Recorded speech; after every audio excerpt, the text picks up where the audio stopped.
e kaunga whika waki koia o ne i he Stacey, he whiawhiri. Ko hono i moa ko whisi i piula he te aki tau hong fuhu pe me honga no tonga ako i māngaia.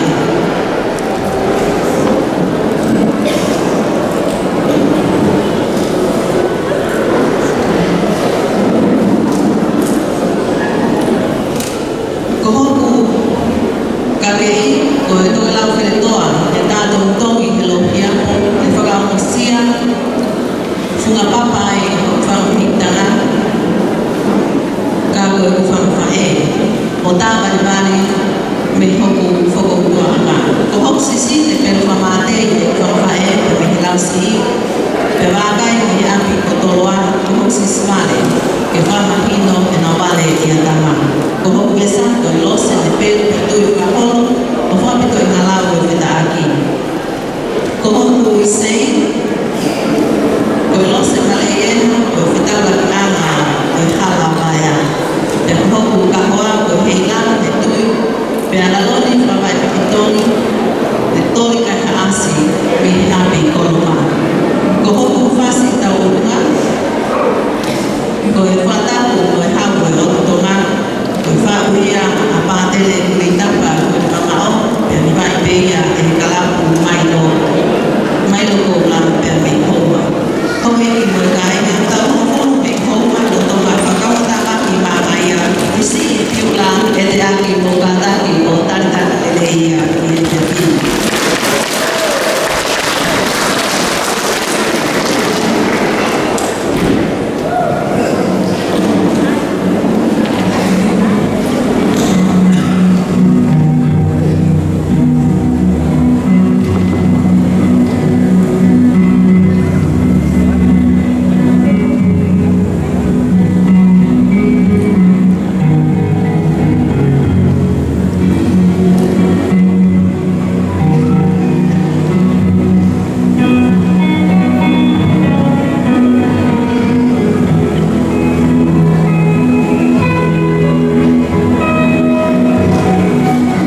mai ang kula